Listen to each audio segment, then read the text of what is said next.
Tervist! Fookuses saade on eetris, mina olen Markus Järvi ja teisel pool lauda on Varro Vooglaid. Tere Varro! No, tere Markus! Kui te arvate, et see saade saab olema selline, kus me hakkame nüüd läbi ja lõhki analüüsima sinu EKRE fraktsioonist lahkumise põhjuseid, head kuulajad, siis te ilmselt peate pettuma, sest seda me ei kavatse selles saates teha. Küll aga lihtsalt annan sulle võib-olla alguses sõnajärje üle selles mõttes, et võrreldes eelmise korraga, kui sa siin laua taga veel istusid eelmisel nädalal, on vähemalt see muudatus siis teoks saanud, et enam EKRE fraktsiooni liige sa ei ole. Jah, eks see on avalik informatsioon. Ja. Tõepoolest, ma olen üritanud võtta sellise hoiaku, et ei ole vaja hakata siin kohe nüüd mingisugust materjali välja laduma, et meedia saaks suure peo püsti panna, et konservatiivide vahelisi lahkhelisid hakata võimendama enda hüvanguks ja oma enda kasust lähtuvalt, et seda pole vaja. Ja küll nendest asjadest jõuab kunagi rahulikult rääkida ka, ilma mingisuguse soovita mingit intriigi punuda või mingit skandaali üles kütta, aga tegelikult on taustaks objektiivsed probleemid, millele tuleks tähelepanu pöörata nii või teisiti. Sellepärast, et küsimus ei ole ju selles, kas minu koostöö EKRE-ga jätkub või milline minu mingi poliitilise tegevuse tulevik on või ega isegi selles, milline on EKRE poliitilise tegevuse tulevik, vaid selles, et konservatiivid tahaksid, et poliitilisel maastikul oleks neil esindatus, mida nad peavad endale rahuldavaks ja vastuvõetavaks, eks. Ja siin ongi see moment, et kui ma ütlesin ka, et ühelt poolt mul ei olnudki võimalik järgmistel valimistel kandideerida, sellepärast, et Martin ütles, et see saab toimuda üksnes sellel tingimusel, et ma astun parteisse, mis on minu jaoks vastuvõetamatu, nagu sina tead, nagu ilmselt Martin ise ka teab. Aga teiselt poolt on tegelikult ka kerkinud esile ikkagi päriselt ka tõsised probleemid, millele tuginedes või mida silmas pidades, mul oleks olnud ka endal väga raske seda otsust teha, et ma üleüldse selles nimekirjas uuesti kandideerin. Ja ma olen seespoolt rääkinud nendest asjadest Martiniga ka eelnevalt päris siiralt ja öelnud, et tegelikult kui nendele probleemidele tähelepanu ei pööra, siis lihtsalt paratamatult. Küsimus ei ole selles, et mina ei kandideeri uuesti, vaid küsimus on selles, et päris paljud inimesed lihtsalt ei pea enam võimalikuks sellist ettevõtmist toetada. Nii et neid asju ei maksa ignoreerida lihtsalt lõputult, sellepärast, et vastasel juhul see lõikab ka endale lõpuks kätte. Aga veel kord, et ma arvan, et praegu ei ole mõtet veel nendest asjadest sisuliselt rääkima hakata, et las tolm nii-öelda vaibub ja küll siis jõuab seda teha. Ja ma muuseas hindan väga seda otsust, et sa ei hakanud kohe rääkima nendest teemadest, et mul on siiamaani meeles veel 2 aasta tagune olukord, kus EKRE-s oli siis juba parteiline lõhe, et sinul ei ole mingit parteilist lõhe, et sa ei ole kunagi EKRE liige olnud. Et sa oled lihtsalt olnud, kuna sa oled kandideerinud EKRE nimekirjas, nagu minagi kandideerisin EKRE nimekirjas parteituna, mitte EKRE liikmena, oled sa sinna sisse saanud siis EKRE fraktsiooni, eks ju, erakonna nimekirjas ja olid senini EKRE fraktsiooni liige. Aga see ei tähenda seda, et siin oleks mingisugune nagu partei sisemine probleem, eks ju. Küll aga kui partei sisemine lõhenemine siin 2 aastat tagasi oli, siis ma mäletan seda siiamaani, kuidas inimesed käisid Vilja Kiisleri pihitoolis rääkimas olukorras, kus vähem kui pool aastat tagasi oli nendele sealt kaela paisatud põhimõtteliselt, või oli 1,5 või aasta tagasi oli neil sealt kaela paisatud tuld, tõrva, Prigožinit, valet, kõike, mida vähegi on, et selles mõttes ma väga, väga hindan seda. Ja minu huvides oleks ju see, Objektiivi huvides, et ma räägiksin sulle augu pähe, et Objektiivi fookuses saade või mõni intervjuu oleks esimene, kus sa sellest kõik räägid ja keegi teine seda ei saa. Niimoodi, et kui nad tahavad teada sinu nii-öelda põhjustest, siis kõik peavad seda saadet vaatama. Aga ei, ma ei soovi isegi seda ja ütlen, et see on väga hea, et sa lased rahulikult nagu sellel teemal nagu vaikselt laabuda. Ja kommenteerid siis, kui sa ise tahad. Jah, kui on võimalik sellist eidelikkuse tasemele langemist halvas mõttes vältida, et siis seda tasuks nagu teha, eks ole, et ei ole mõtet. Ma võib-olla ühte asja ütleksin sellega seonduvalt siiski, mis puudutab seda lahkumist Riigikogust, et ma olen näinud, et mõned inimesed kirjutavad, et mis asja, et mis härrasmehelik käitumine, see selline on, eks, kui lahkud fraktsioonist, siis peaks lahkuma ka Riigikogust. Ja ma päris siiralt ei saa aru, et miks arvatakse, et see nii peaks olema. Et tõepoolest mina ei arva, et mandaat kuulub parteile, seega põhiseaduse kohaselt nii ei ole. Riigikogu liige on oma mandaadis vaba, ta ei ole seotud fraktsiooni liikmelisusega. ja ma ise mõtlen sellest asjast lihtsalt nii, et ma olen nõustunud kandideerima Riigikokku selleks, et seista teatud põhimõtete eest. Ma ei ole kandideerinud fraktsiooni, ma olen kandideerinud Riigikokku. Ma olen osutunud valituks Riigikokku, tõsi, EKRE nimekirjas kandideerides.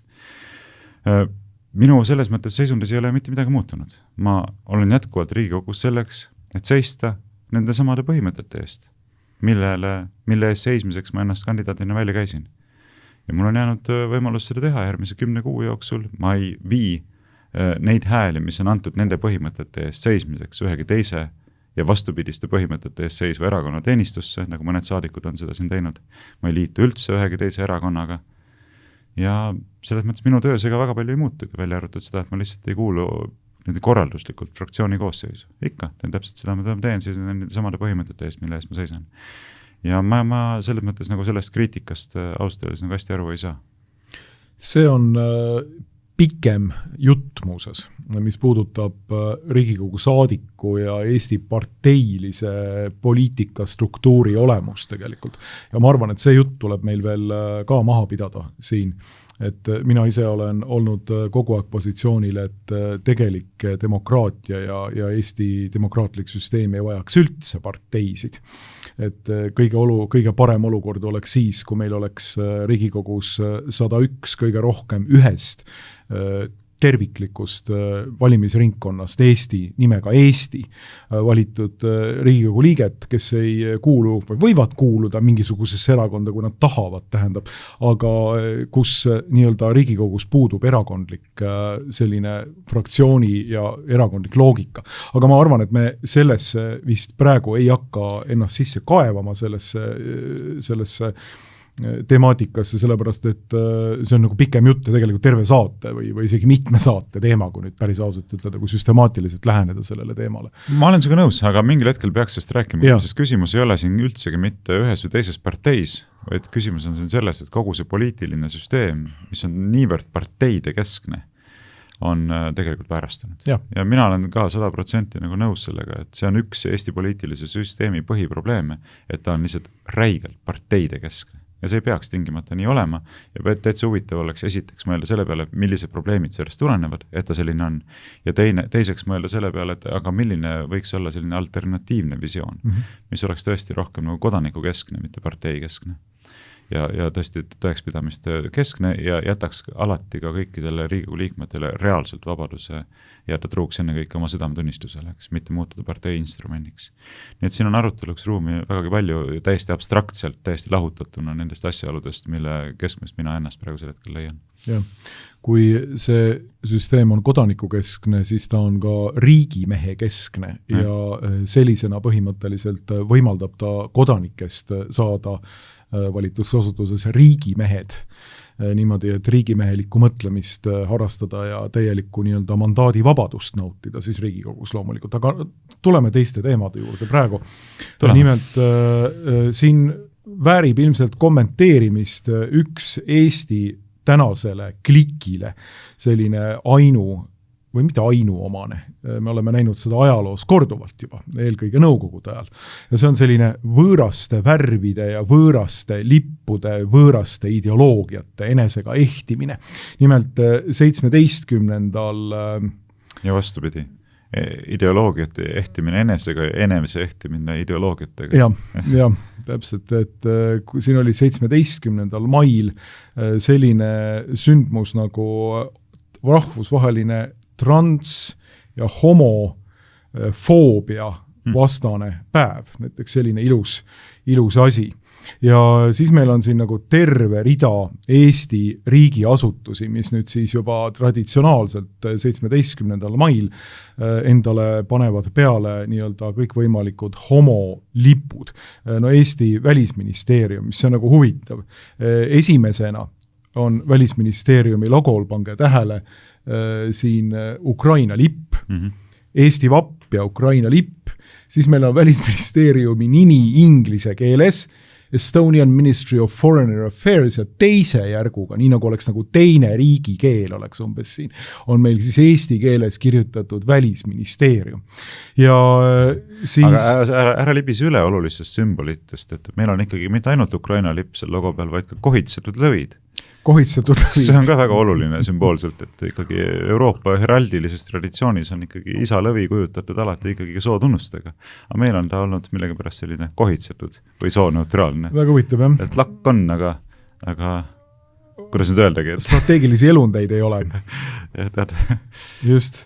Aga ei ole siis sugugi juhuslik, et meil on täna terve ideoloogia, mis ütleb, et strateegilised elundid tuleb maha lõigata ja see sama lipp tähistab seda ideoloogiat, mis siis nüüd siis ilusti Islandi väljakul lehvib, nii, siin näete, kuidas ta lehvib Eesti lipu kõrval. See on vist nüüd esimene kord üldse, kui see lipp lehvib Eesti lipu kõrval niimoodi, et Ukraina lipp on maha võetud.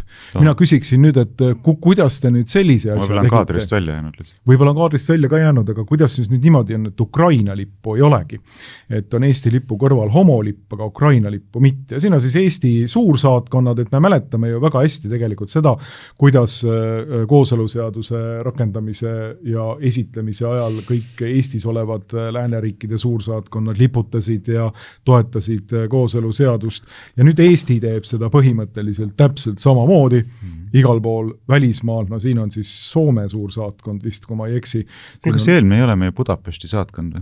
Väga võimalik. Ma kunagi käisin seal ja see näeb nagu suht sarnane välja, see teest läks trepp üles, kui oleks see kaugemalt see pilt tehtud, siis ma oskaks öelda, aga ei, seal oli vist uks ikkagi oli seal fassaadil.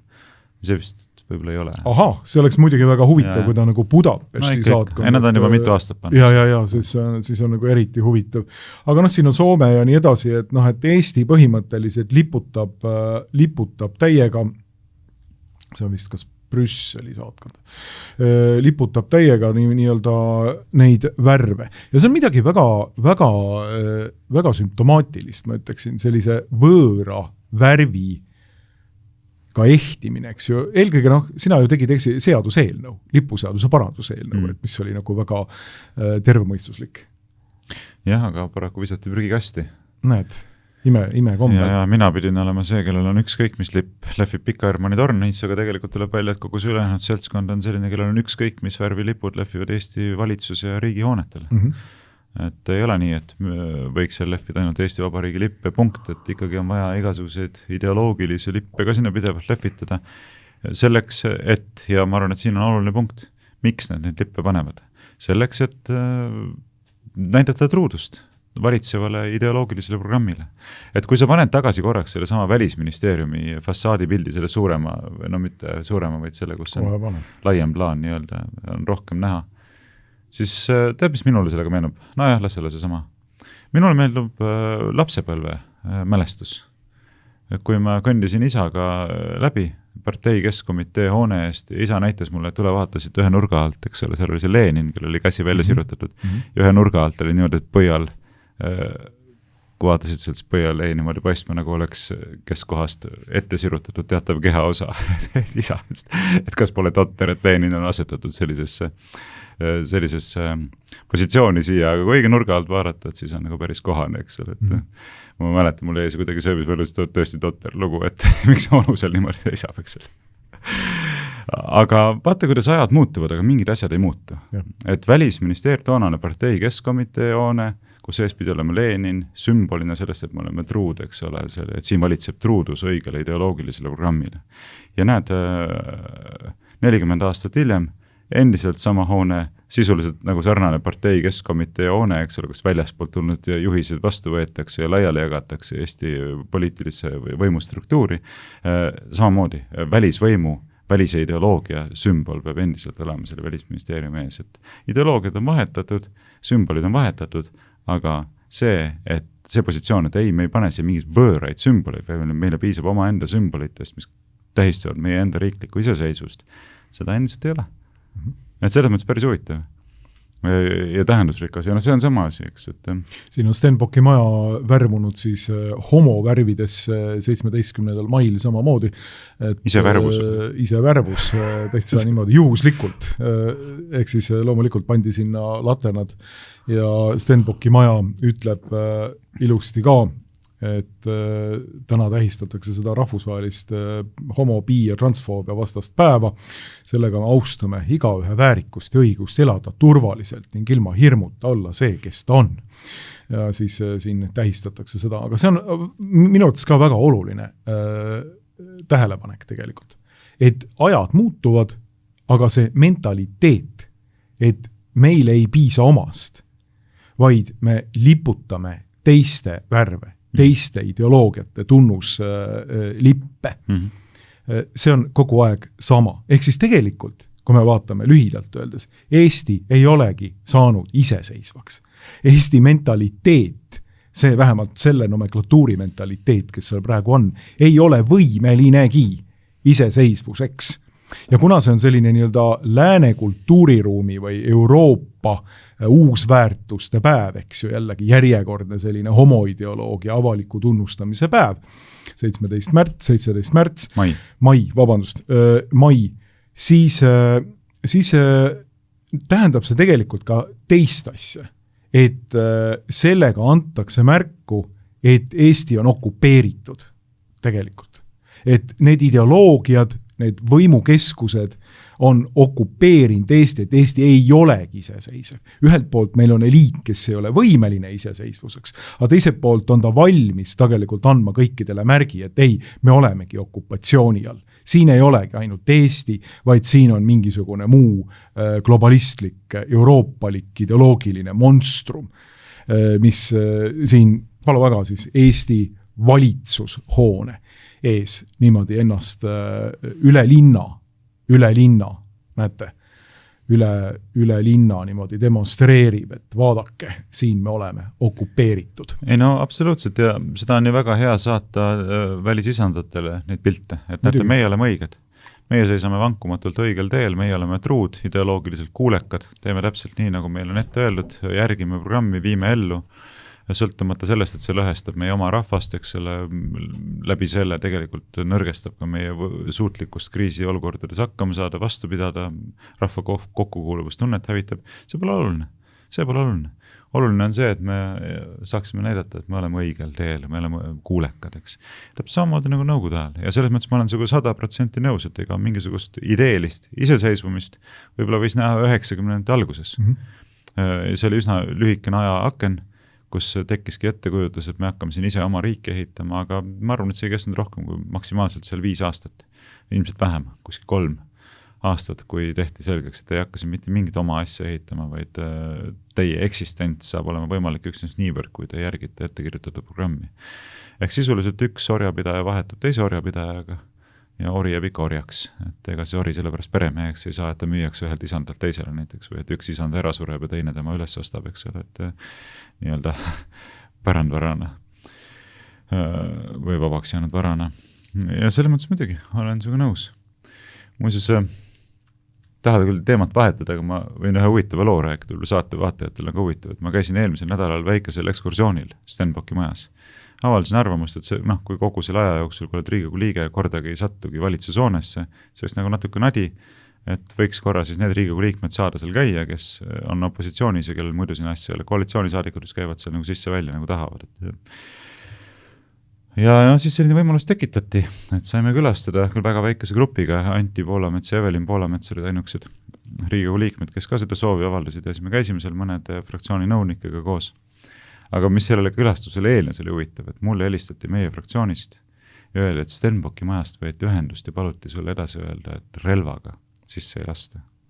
Et kuna teatakse, et ma olen relva omanik ja ma olen ka siin tõstanud seda küsimust, et miks nagu Riigikogus on selline absoluutne keeld, et Riigikogu liige ei saa isegi tööle tulla ja töölt lahkuda relvaga, eks selle. Siis see temaatika oli vist kuidagi ka seal aktualiseerunud ja siis peeti vajalikuks fraktsioonile teada anda, et edastage talle info, et siia relvaga sisse me ei luba. Ja ma ütlesin, et mul ei olegi relva ja ma ei kavatsenudki sinna relvaga minna. Ei olnudki sellist plaani, aga tänan info eest, eks ole. Aga siis, kui ma kohale läksin, siis oli sümbool, ma juba ette mõtlesin, et ilmselt siis saab näha, et kuidas nad selle küsimuse lahendavad. Et nii palju usaldust ei ole. Eks ole, kui sa oled juba ette edastanud selle informatsiooni, et ärge tulge relvaga, ma olen öelnud, jah, ma ei tule, niikuinii. Ja siis ikkagi oli mitu politseinik ukse peal vastas ja öeldi nii, turvakontroll. et nüüd pintsak seljast ära, kõik metallesemed ära, kõik sealt nagu lennujaamas, eks ole, panete sellest masinast läbi ja siis lähete läbi värava. Ma mõtlesin sinna minnes, et 2 valikut, et kas öelda, et teate, kui teil on nii palju usaldust Riigikogu liikme vastu, et hakkate läbi puistama, et siis ma võin sama hästi nagu minema minna, et mul ei ole nagu vaja seda. Aga siis mõtlesin, et ma ei viitsi stseeni teha, et mis seal ikka, et mul raske ka kokkuvõttes ei ole, et saab lihtsalt näha siis, et mismoodi seda kõike tehakse. Ja oligi. Et pane kõik asjad ära, eks ole, teeme sulle turvakontrolli, et ega sa äkki ei tule siia mingi relva või muu lubamatu esemega siia Stenbocki majja sisse. Ma pärast saatsin Michalile selle kohta ka sõnumi, ütles, et suur tänu selle võimaluse eest, et saime seda maja külastada, vaadata ja oli huvitav, ta ütles meile tere ka selle korra kohtusime seal paraatkorrusel, mis oli iseenesest päris uhke ja peab ütlema erinevalt Riigikogust, et kui väliskülalised käivad, et ei jäta sellist haledat muljet. Täitsa viisakas. Aga ma ütlesin nädala pärast, et kuulge, et kujutage nüüd ette, et teie käite ka iga nädal parlamendi joones. Et kui nüüd sama printsiipi rakendatakse valitsusliikmete suhtes, et Riigikogu juhatus näiteks ei usalda nii palju valitsuse liikmeid, et iga kord, kui te tulete Riigikogusse, hakatakse turvakontrolli tegema. Et Riigikogu liikmed, kes on selle maja nii-öelda asunikud, eks, nemad käivad sisse välja oma kaardiga, nagu me käime, eks. Aga et kuna teie ei ole ju selle maja asukad, te olete ikkagi valitsuse liikmed, siis iga kord puistatakse teid läbi, eks ole, pintsak maha, püksivöö maha, niimoodi kõik maha, siis nagu kuidagi alandav, eks ole. Aga printsiip oleks ju sama, et miks peaks Riigikogu liikmed Stenbocki majas läbi puistama, aga valitsuse liikmeid Riigikogus mitte puistama. Et totter. Ja mulle tundub, et inimesed saavad isegi aru, et see on nagu nõme austas. Ma ei tea, võib-olla mulle tehti erikohtlemist, sest et mulle eelnevalt üks reformierakondlane komisjonis ütles, et Riigikogu liikmetel ei tehta Stenbockis turvakontrolli. Ma sain aru, et mulle siis ilmselt tehtigi erikohtlemist. Et näidata, et sinu vastu ei ole nii palju usaldust, eks ole, et siin me puistame sinna. Aga Poolametsad pidid ka läbi? Me ei tulnud koos, nemad olid juba sees, et võib-olla siis tehti sel korral kõigile, et ei jääks sükust muljet, et mulle ainult tehtakse, igal koalitsioonisaadikutele kindlasti ei tehta. Aga vaata, kuhu me riigina oleme jõudnud, eks see rahva esindaja valitud Riigikogusse. Ja sa lähed Stenbocki majja õhtusel ajal pärast tööpäeva, see on tühi, mida te nüüd ette kujutate, et ma tuleksin nagu relvaga ja tahaksin seal hakata mõnda ametnikku laskma või mis see reaalne hirm on, et mille tõttu te niimoodi peate tegema, ja ma arvan, et tegelikult ei olegi. Et tegelikult see on lihtsalt suhtumise näitamine, eks ole, et sina mees, siin me ei usalda nii palju, eks ole, et sulle rakendada samu reegleid, mida teistele tavaliselt. Ja rääkimata sellest, et tegelikult kui inimesed tulevad Riigikokku, siis peavad nad samamoodi selle turvakontrolli läbima, korduvalt olen mina seda teinud, kui ma sinu külalise või teise külalisena sinna tulen, eks ju, et esiteks sa tuled sinna ju kellena, Riigikogu liikme külalisena. Ta teab sind, kes on, ta on esitanud nimelise kutse, sa oled Eesti Vabariigi kodanik, näitad oma ID-kaarti seal, juba mindki tuntakse seal lauas ja teatakse niimoodi ja tervist ja võtad oma kaardi ja siis lähed politsei kontrollist läbi. Jällegi, selline küsimus, et jabur, et ma olen et esiteks see on Riigikogu liikmete enda otsustusvõime vastane usaldamatus, eks ju, et ma võin sinna kutsuda mingisuguseid hulle, kes võivad hakata seal, ma ei tea, tegema mingisuguseid, ma ei tea, siis relvaga ringi käima ja laskma inimesi. Meil ei ole baashärrasmehelikku kultuuri lihtsalt ei ole, selles on asi, et ei ole baashärrasmehelik kultuur, tähendaks seda. Et see on tegelikult solvang. See on solvang, kusjuures nii Riigikogu liikme suhtes kui külalise suhtes, eks ole. Et tegelikult oleks normaalne see, et ta on minu külaline ja mina vastutan tema eest. Ja sellega on jutt lõpetatud, eks. Te võite nime registreerida, kui ma ei näe isegi selle vastu tingimata vajadust suhtes. Aga hea küll, registreerige nimi, aga sellega peaks ka äski piirduma, eks. Ta on minu külaline ja mina vastutan tema eest. Ja rohkem meil ei ole millestki rääkida, eks. Ja ma ütlen, et kui sa vaatad, kui jabur see kõik on, siis see on topelt jabur veel, et minule tehakse nüüd Stenbockis kontrolli, et ega sa äkki relvaga Stenbocki majja ei tule. Samal ajal, kui Michal tuleb infotundi, siis tal on 3 turvameest kaasas, relvastatud turvameest, eks. Et ja siis on ka niimoodi, et samas Riigikogu hoonet ja Riigikogu keskkonda see nii palju ei usalda, et tulla sinna ilma 3 relvastatud turvamehed. Et mida sa nüüd kardad siis, kes sulle midagi teeb siin, et vaata, kuhu me oleme jõudnud ja tegelikult sellel on minu meelest väga sügav sümboolne tähendus, et meil on ühiskonnas ei ole enam nii palju usaldust, eks ole, et me suudaksime mingisuguseid elementaarseid asju aksepteerida, et täielik selline lõhestumine. On ja seal on teine tase või teine tasand on see, et Riigikogu liikmetel ja inimestel puudub käsitlus väärikusest, et milline on üldse mingi asi, mis tema väärikus solvab. eks ju. Et noh, tegelikult ju Riigikogu liige peaks mõtlema seda, et mina kutsun siia külalisi ja politsei otsib nad läbi nagu vargad. See on ju otsene minu solvamine, Riigikogu liikme väärikuse solvamine, eks ju. Et ei usalda mind nii palju, et ma ei kutsu siia mingeid hulle, kes hakkavad põmmutama või noaga mööda Riigikogu liikmeid terroriseerima ja maja ringi jooksma. Kui keegi tahaks kedagi maha lasta, oleks palju paremaid kohti, tegemist kui politsei valve all olev Toompea loss. Jah, tõesti oleks. Aga seda kuidagi ei võeta nagu solvanguna või see nagu on selline asi, et noh, et vaatame nagu üle sellest asjast.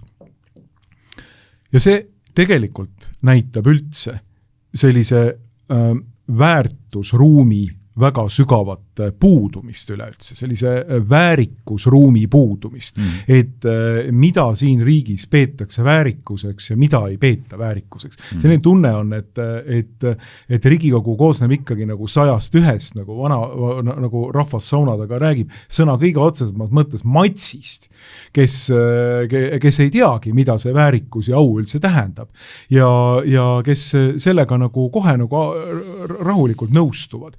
Et see on see puudus, mis natukene arenenumale väärikustundega inimesele hakkab kohe kriipima.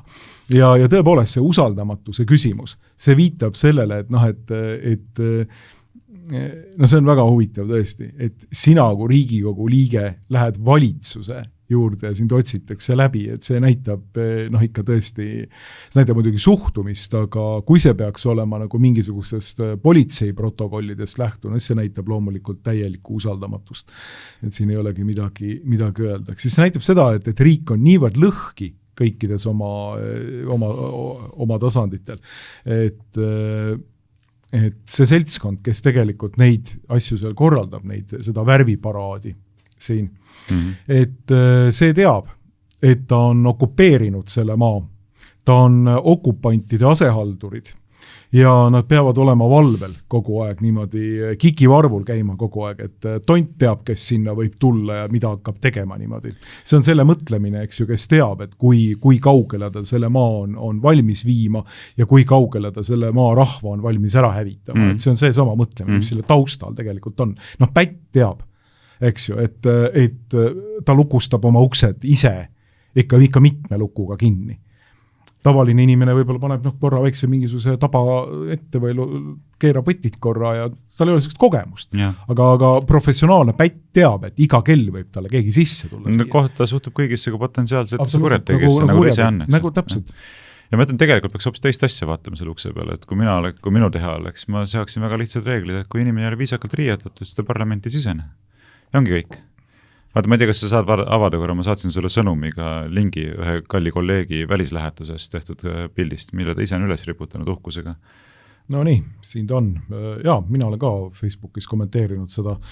Need on, mulle tunduvad need samad 3 kohitsetud lõvi, kes on Eesti või Leopardi, kes on Eesti vapilt putku pannud ja peale seiklusrikkaid etappe jõudnud Armeenia Vennasvabariigi sõbralikku parlamenti ja leiavad sealt nüüd eest, teevad seal nüüd sellise fotojäädvustuse ja dokumentatsiooni, et äärmiselt huvitav nagu asi. Et see on siis Eesti parlamendi tase.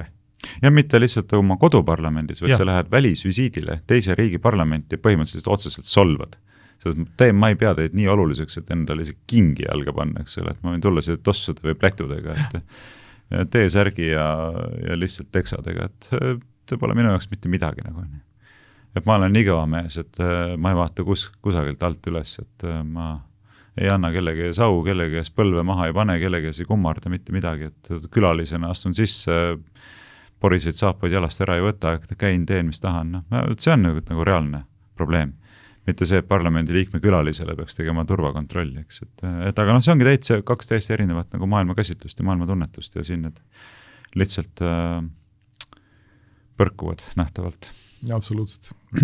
Aga jah, ma tegin kõrvalepõik, mis osutus pikaks, aga põhimõtteliselt selle Stenbocki maja juurde tagasi tulles see kõik on väga sümboolne. Ta on väga sümboolne muidugi ka selles olukorras, kus meie enda rahvas on kindlal väljasuremise kursil. Eks, et siin ma lugesin natuke aega tagasi Tallinna Ülikooli rahvastikuteadlane Mark Gortfelter rääkis ERR-ile, Indrek Kiislerile antud intervjuuski meie rahvastiku prognoosidest ja tendentsidest. Ja ERR on selle uudise esile toonud sellise pealkirjaga, et 100. lõpuks võib eestlaste osakaal langeda Eestis poole peale. Nii et kujutad ette, meil on põhiseadusesse kirjutatud, et Eesti riigi üks olulisi ülesandeid, muuseas mitte ainuke ülesanne ja ma arvan isegi mitte peamine ülesanne, üks olulisi ülesandeid on tagada Eesti rahvuse, keele ja kultuuri püsimine läbi aegade. Ja samal ajal me seisame silmitsi olukorraga, kus 100. lõpuks on meie rahva esindajaid, ma mõtlen rahvuse esindajaid, alla poole. Ja sellisel juhul on täis ootuspärane, et läheb ümberkirjutamisele ka põhiseadus, sest et kui siin maal elab rohkem mitte eestlasi kui eestlasi, siis miks peaks selle riigi selline üks põhilisi ülesandeid on olema tagada Eesti rahvuse, keele ja kultuuri püsimist läbi aegade. Teine oluline informatsiooniühik, mille tasub siin esile tuua, on see, et sinuga ka rääkisime sellest siin eelmisel nädalal, saatsin sulle lingi vist selle kohta. Sündimuskorda. Just, et Statistikaamet on siin hiljuti toonud välja, ma ei ole isegi uudiseid selle kohta näinud, aga välja toodud on, et 2025. aastal oli sündimuskordaja langenud 1,16 peale. Et kõik teavad, kes on tähelepanu pööranud sellele küsimusele, et rahvastiku taseme säilitamiseks oleks vaja vähemalt 2,1. Ehk nüüd me oleme siis 1,16 peal, väga vähe on veel puudu sellest, et saaks öelda, et 2 korda madalam on, kui tarvis oleks rahvastiku taseme säilitamiseks. Et sinna oleme nüüd siis jumadega jõudnud. Selle suure vabaduse viljastavates tingimustes. 1990. aastal oli veel 2,05 ja nüüd on 1,16. Ja teine huvitav, ma mainin ühte asja veel, kui sa lubad, et Gortfelterist rääkides, tema oli ERR-is siin 2 päeva eest oli jälle üks intervjuu, kus ta vastas siin rahvastiku tendentsidega seonduvatele küsimustele ja ma ei tea, kas sa märkasid seda, see kannab pealkirja, millal olid Eestis viimati nii väikesed põlvkonnad? Muuseas ei märganudki. Jaa, tasub lugeda. Siin ta toob esile, et tead, millal olid Eestis kõige suuremad põlvkonnad? Et aastas sündis üle 30 000 lapse. Ei tea. 19. sajandi lõpus. Ja mis võim meil siin oli, eks? Omamoodi irooniline. Tsaari Venemaa viljastavates tingimustes oli meil siis nagu üle 30 000 lapse sündis aastas. Vaat rahva elujõud oli selline. Ja nüüd meie suures iseseisvuses ja Euroopa Liidu ja NATO viljastavates tingimustes oleme langenud sinna, et lapsi sünnib ligemale 9000 aastas ja sündimuskordaja on langenud praktiliselt poole peale sellest, mis oleks tarvis selleks, et säilitada rahvastiku taset. Ja immigratsioon on massiline, eks ole, ennekuulmatus mastaabis. Nii et viimase 5 aasta lõikes, et päris palju mõtlemisainet, ma ütleksin. Päris palju mõtlemisainet. Et kõik võimalikud võõrvõimud oleme suutnud üle elada, lapsi on ikkagi sündinud, rahvas palju välja surnud, oma elujõudu minetanud, aga nad annavad selle niimetatud vabaduse ja iseseisvuse ja siis lihtsalt rahvas sureb välja. See on seesama Taagepera väide, et mis rahvas see on, kes see kuulus artikkel demograafilisest vetsupotist, et mis rahvas see on, kes kõik okupatsioonid elab üle, aga iseseisvus käib üle jõu ja sureb välja. Aga miks ma seda kõike rääkisin, oligi see, et ringiga tagasi jõuda alguses, mu mõte jääks poolikuks, et kõige selle kontekstis, kõige selle tingimustes, siis valitsus tegeleb sellega, et maksimaalselt tõsta esile ja identifitseerida Eestit läbi homo- ja transideoloogia, eks.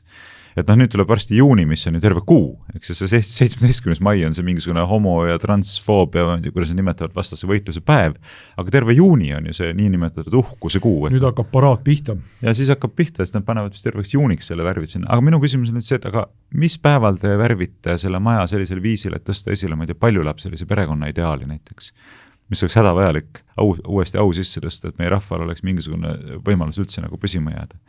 Sest enamik lapsi sünnib paljulapselistesse peredesse. Et kus see päev on? Või mis värvid need on, millega te seda siis esile tõstate? Ja vastus on see, et ei olegi. Mitte midagi ei ole, me tõstame seda esile. Ma arvan, et tegelikult Kristen Michalilt ja kogu Eesti valitsuse liikmetelt, eelkõige peaministrit loomulikult, aga teistelt sotsiaalministrilt ka tasuks küsida nagu süstemaatiliselt kogu aeg seda, peaaegu iga kord, kui ta sinna ette tuleb, mida te olete teinud selleks, et lahendada seda drastilist rahvastikukriisi? Polegi midagi teinud.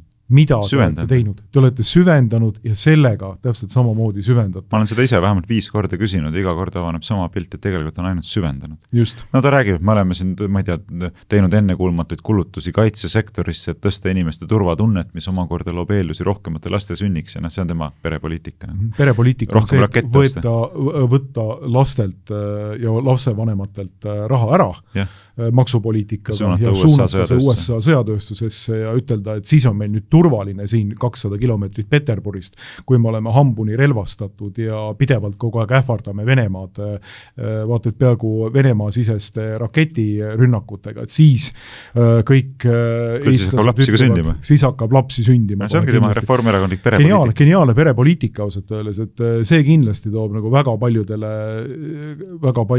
perekondadele kohe sellise lapse tegemise isu peale. Suuresti hirmust sünnitud lapsi juurde. Viljandi linnavõim keelas siin hiljuti vikerkaare värvides kanga lahtirullimise ürituse. Muuseas, see oli ka nagu hea asi, et vähemalt nüüd nii palju Viljandi linnavõimu ees müts maha. Aga 1. juunil lastekaitsepäeval Eesti LGBT ühing, mida rahastab Sotsiaalministeerium heldelt 100 000 maksumaksjate eurodega aastas, 100 000 üle, paneb just nimelt ette seda, et ikka 1. juunil lastekaitsepäeval mingisugune paganama translipp keset Viljandit lahti rullida, eks ju. Ja see on nüüd see ei ole enam see vikerkaare lipp, vaid see on nüüd siis juba nagu ajakohastatud lipp kõikvõimalike trans-LGBTQ+ sümbolitega seal pruunid triibud jooksevad läbi lipu välja ja nii edasi, et mida see pruun tähistab siis, kui tohib küsida? Vaat seda ma ei teagi, ausalt öeldes, nii et ma ei tahakski teada, ma arvan. Ei tahagi detailidesse minna. Ei taha detailidesse laskuda, ütleme niimoodi. Detailid võivad osutuda šokeerivaks, et ei vaja detailid. Väga palju siin selles valdkonnas enam midagi ei šokeeri, aga ütleme nii, et ma pigem panen näiteks mängima Mozarti Jupiter sümfoonia, kuulan seda, kui et süvenen mingisuguse pervolipu detailidesse, ütleme niimoodi. Aga see on jällegi oluline asi, eks ju. 1. juuni. Mis pervolipu? See on vabaduse sümbol. Just. Eesti peab olema liitlastega ühtses väärtusruumis, kui me tahame, et meie vabadus säiliks. Millest sa aru ei saa? Siin lolli juttu saad rääkida, siin pervolipp. No vabandust kõikides ja eks ma jälle, eks see on see, vaata see... Kas tahad kuuluda õhtumaisesse lääneliku kultuuriruumi või sa tahad sinna Kremli poole ikka vaadata? Ega siin muid valikuid ei ole, ma ütlen sulle. Fakt on ka selles, et konservatiivne 8 jalg üritab Eestit nüüd praegu enda haardesse saada, et see on nüüd sinu poolt siin hiljuti mainitud Michali üks suur selline probleem, intellektuaalne sünnitis, selline kujund, konservatiivne 8 jalg, et mida ta sümboliseerib 8 jala erinevad jalad, ma ei tea, aga igal juhul selline kujund on välja käidud, aga jah, selles mõttes ei, mitte suvalisel ajal, laste kaitsepäeva. Et lastele seda pähe määrida seda ideoloogiat. Et ikkagi, ei teeme 2. juunil pruuniks 2. juuniks. Kui ma olen üldse minema, kui sihukest juttu hakkad rääkima.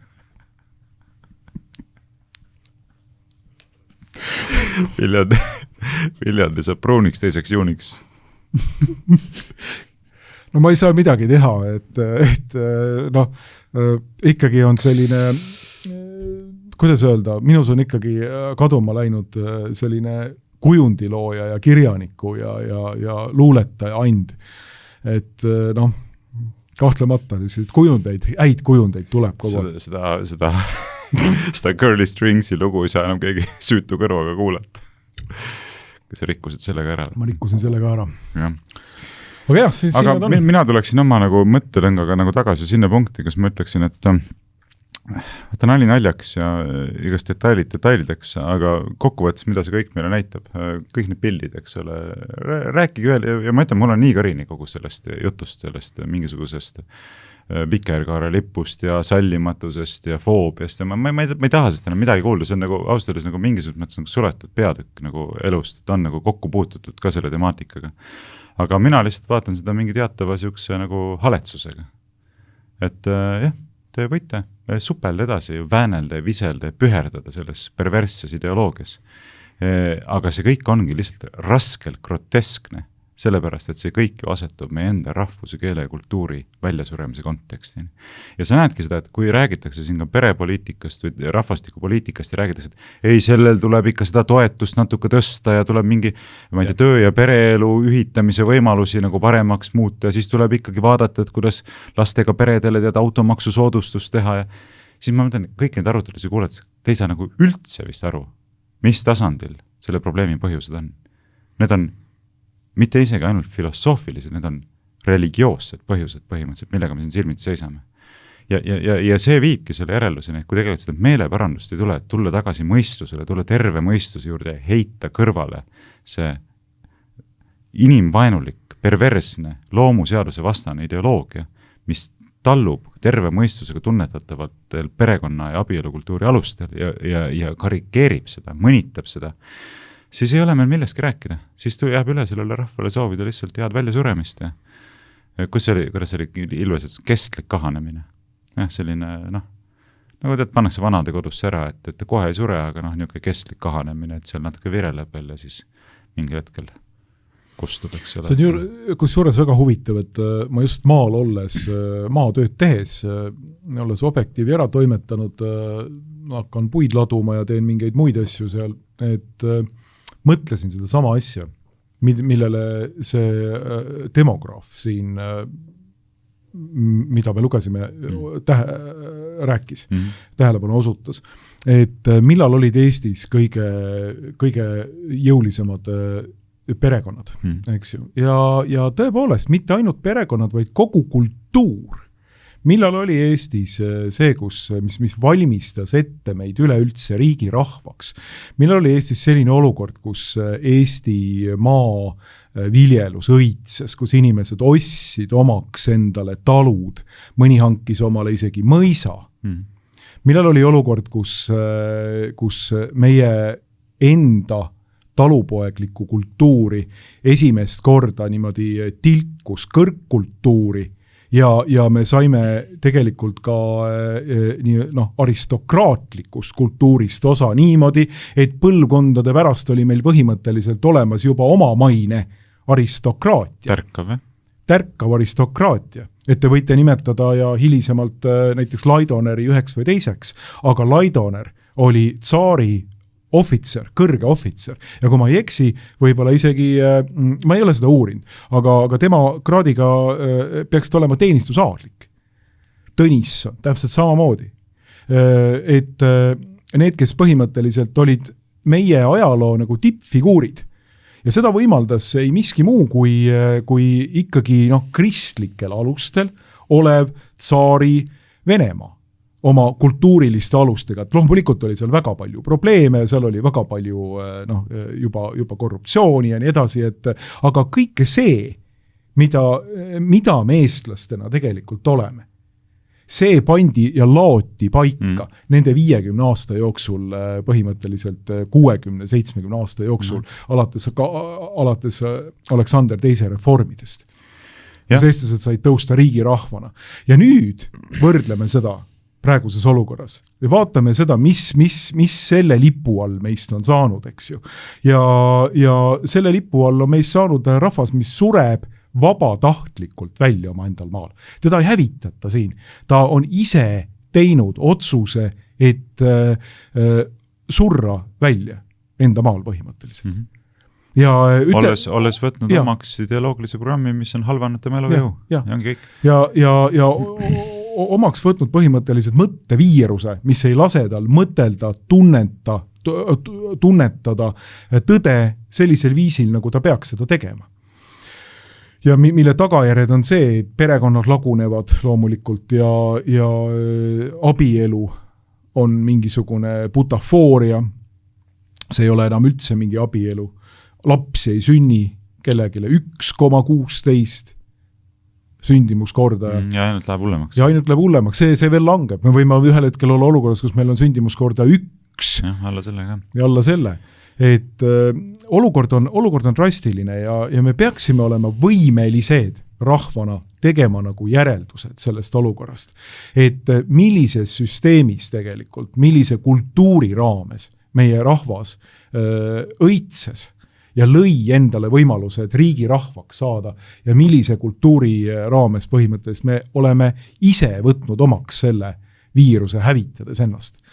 Ja see on tegelikult, ja minul samamoodi, et sellest võib rääkida, sellest võib arutleda niimoodi, aga vaat see on nüüd selline südameasi, mida sa kellegile kuskile pähe lihtsalt ei pane.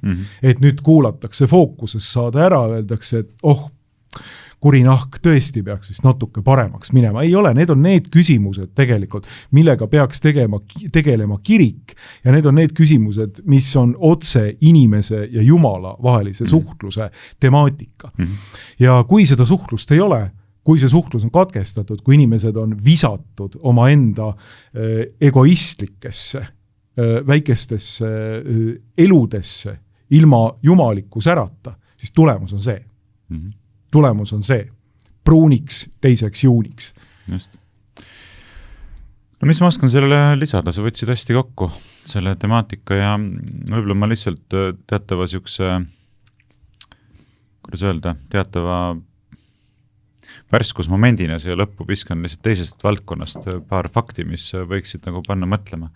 Et olukorras, kus meil on välja suremas, rahvastiku tendents, rahvastiku prognoosid on kohutavalt sünged, mitte midagi helget ei paista, meie valmistame sõjaks. Et meie riigi juhtkond ei tegutse selle nimel, et pingeid maha võtta, deeskaleerida, üritada diplomaatilisi suhteid praktiseerida, nagu eelmises saates rääkisime, oleks vaja teha, eks. Vaid vastupidi, nemad valmistuvad sõjaks, et saaks 27. aastal juba või 28. aastal hakata Venemaaga sõda pidama. Kas sa oled mõelnud selle peale, kui suur on tegelikult see kulu 2 miljardit, mis meil läheb nii-öelda riigikaitsesektorisse inimeste jaoks? Oled sa kunagi arvutanud seda, mõelnud? Ma vaatasin Delfi juhtkirjas oli isegi nendel numbritel üks tähelepanu pööratud. Kas see on umbes kuskil 3000 eurot näkku või? Ja ta tuleb niimoodi, mina jagasin 2 miljardit umbes, jagasin umbes 1,3 miljoniga, siis sa saad, eks ole, inimese kohta raugast, imikust raugani aastas selle kulu ühe inimese kohta Eestis. Ja siis jagaga näiteks 12-ga, et siis sa saad ühe inimese kohta 6. Ja tulemus on see, et imikust raugani kõikide inimesteni, kas nad teevad tööd, ei tee tööd, panustavad ühiskonda, ei panusta, iga inimese kohta 130 eurot kuus. Ehk kui sinul on näiteks 6-liikmeline perekond, 6-pealine perekond, siis 800 eurot on sinu perekonna kulu, mis sa maksad iga kuu sellesse riigikaitsesektorisse. Ja mõtlen, vaata kui huvitav oleks, kui oleks selline olukord, et see maksa lihtsalt makse ära ja siis sealt vaikselt lükatakse seda raha, nii maksurahana kui laenurahana sellesse sektorisse, vaid kui iga kuu tuleks selle koju ümbrik. Nii, Markus, maksa ära 800 eurot riigikaitsesektorisse mais, juunis, juulis, augustis, septembris, iga kuu 800. Ja siis tekiks see küsimus, aga vabandust, et mille eest või mida ma maksan sinna? Mille eest ma seda 800 eurot iga kuu maksan? 8000, ligi 10 000 eurot aastas, eks ole. Ja siis vaatadki, et kui USA kaitseminister helistab Pevkori ja ütleb, et sorry, me müüsime teile tohutu hunniku neid HIMARS-i patareisid, aga tegelikult rakett ei tulegi. Ei tule. Aga praegu ei tule, aga millal järgmine aasta tuleb? Ei tea. Võib-olla ei tule, praegu meil on endal vaja, mingid rakette ei tule. Et te olete pannud sellest 100 miljoneid olete pannud sellest samast rahast, mida me iga kuu maksame niimoodi sinna alla ja rakette lihtsalt ei tule. Ei tea. Ja siis mõtled, et targalt valitsetud on Eesti ikkagi, et rahvas sureb välja, relvakorporatsioonid on toidetud, nuumatud, aga mis see ühine hüve on, mida see kõik peaks teenima, see jääb nagu täiesti selgusetuks. Nii et mina ei oska nagu siia väga palju midagi lisada, et me võime igasuguseid valesid siin korrutada ja kaasa mängida ja rääkida mingist homo- ja transfoobiast ja kuidas me selle vastu võitleme, see kõik on üks osaliselt hiiglaslikust valede pilvest, mille sisse inimesed on uputatud ja vastus sageli tekib selline tunne, et nagu lihtsalt võtaks raamatu ja loeks ja ei taha siis mitte midagi teada, et noh, head väljasuremist, mis siin ikka. Kahjuks tekib jah see tunne üha rohkem Eestis, et kui sa küsisid, et milleks see kõik, siis ma võin pakkuda sellise väga lühida vastuse. Ma tean, et sa pead hakkama kohe minema, et sul on Riigikogus asja. Aga riigi valitsemine, no jah, riigi valitsemise aus töö.